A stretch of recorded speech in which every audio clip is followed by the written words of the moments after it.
매일 성경 큐티 힌트 2024년 9월 19일 열왕기하 9장 14절에서 26절까지 말씀. 이에 님시의 손자 여호사밧의 아들 예후가 요람을 배반하였으니 곧 요람이 온 이스라엘과 더불어 아람의 왕 하사엘과 맞서서 길르앗 라못을 지키다가 아람의 왕 하사엘과 더불어 싸울 때에 아람 사람에게 부상한 것을 치료하려 하여 이스라엘로 돌아왔던 때라. 예후가 이르되 너희 뜻에 합당하거든 한 사람이라도 이 성에서 도망하여 이스라엘에 알리러 가지 못하게 하라 하니라. 예후가 병거를 타고 이스라엘로 가니 요람 왕이 거기에 누워 있었음이라. 유다의 왕 아하시아는 요람을 보러 내려왔더라. 이스라엘 망대에 파수꾼 하나가 서 있더니 예후의 무리가 오는 것을 보고 이르되 내가 한 무리를 보나이다 하니 요람이 이르되 한 사람을 말에 태워 보내어 맞이하여 평안하냐 묻게 하라 하는지라. 한 사람이 말을 타고 가서 만나 이르되 왕의 말씀이 평안하냐 하시더이다 하매 예후가 이르되 평안이 내게 상관이 있느냐 내 뒤로 물러나라 하니라. 파수꾼이 전하여 이르되 사자가 그들에게 갔으나 돌아오지 아니하나이다 하는지라. 다시 한 사람을 말에 태워 보내었더니 그들에게 가서 이르되 왕의 말씀이 평안하냐 하시더이다 하매 예후가 이르되 평안이 내게 상관이 있느냐 내 뒤를 따르라 하더라. 파수꾼이 또 전하여 이르되 그도 그들에게까지 갔으나 돌아오지 아니하고 그 병거 모는 것이 님시의 손자 예후가 모는 것 같이 미치게 모나이다 하니 요람이 이르되 메우라 하매 그의 병거를 메운지라.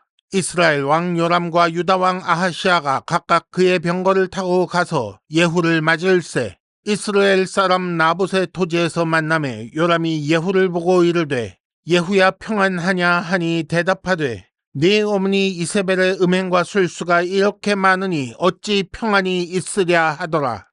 요람이 곧 손을 돌이켜 도망하며 아하시아에게 이르되 아하시아여 반역이로다 하니 예후가 힘을 다하여 활을 당겨 요람의 두 팔 사이를 쏘니 화살이 그의 염통을 꿰뚫고 나오매 그가 병거 가운데에 엎드러진지라.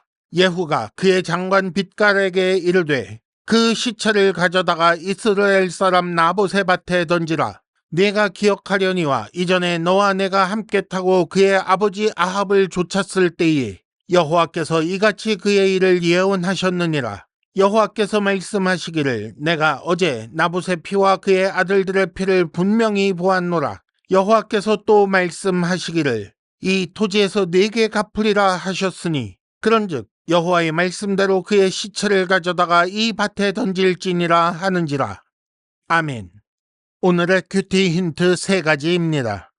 첫째, 모든 일은 하나님의 때에 하나님 뜻에 따라 이루어집니다.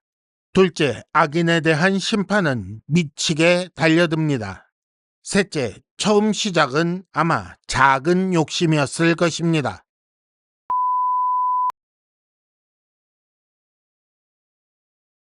큐티 힌트 첫 번째, 모든 일은 하나님의 때에 하나님 뜻에 따라 이루어집니다.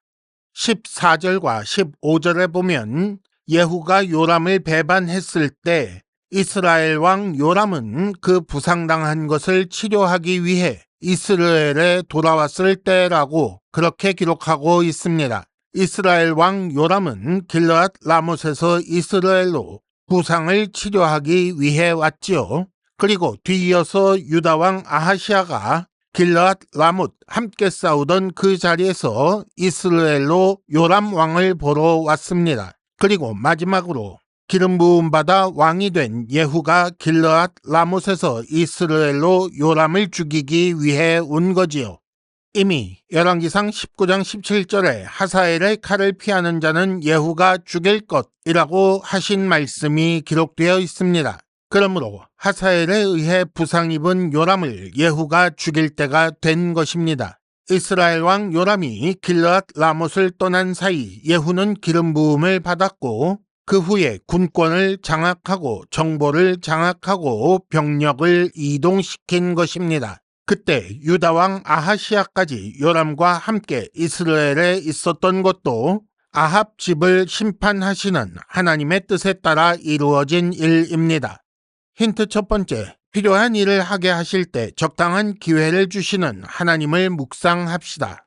큐티 힌트 두 번째, 악인에 대한 심판은 미치게 달려듭니다. 예후가 오는 것을 본 파수꾼이 이렇게 전합니다. 20절. 그 병거 모는 것이 님시의 손자 예후가 모는 것 같이 미치게 모나이다. 정치적으로 보면 이스라엘 왕 요람을 향하여 반역자 예후가 달려오는 것이지만 영적으로 보면 하나님의 심판이 요람에게 미치게 달려오는 것입니다. 악인에 대한 심판은 이렇게 어느 날 갑자기 미치게 달려드는 거지요. 비슷한 표현이 시편 23편 6절에 나옵니다. 내 평생의 선하심과 인자하심이 따르리니 라고 했는데 여기서 따르다 라는 말은 마치 사냥개가 사냥감을 추격하는 것처럼 따라가는 것입니다. 선과 인자는 하나님의 사람을 절대 놓치지 않고 따라 붙는 거지요.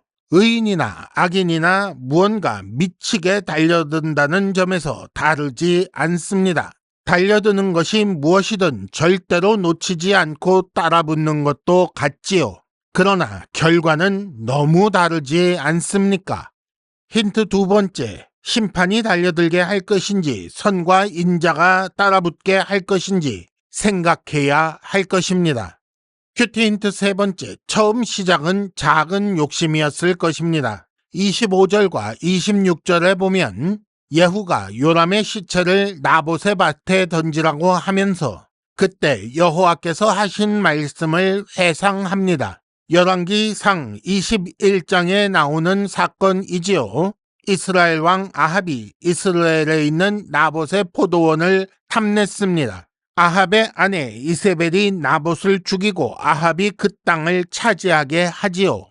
그래서 하나님은 엘리야를 통해 아합과 이세벨을 향한 심판을 선언하셨습니다.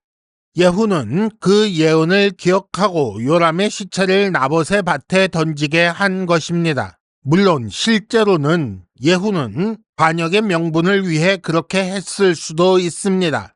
하지만 그것조차 하나님의 심판의 방법입니다. 작은 욕심이 살인을 불렀고 그 살인에 대한 심판이 집안 전체를 몰락하게 하는 것입니다. 물론 집안 사람 전체가 죄를 지속하며 하나님께 반역했기 때문이지요. 하지만 작은 욕심일 때 하나님의 경고를 받고 돌이켰다면 어떻게 됐겠습니까? 힌트 세 번째, 욕심이 잉태한 즉 죄를 낳고 죄가 장성한 즉 사망을 낳느니라. 이상으로 2024년 9월 19일 매일 성경 큐티 힌트를 마칩니다. 여러분 큐티를 통해 은혜 많이 받으시기를 바랍니다.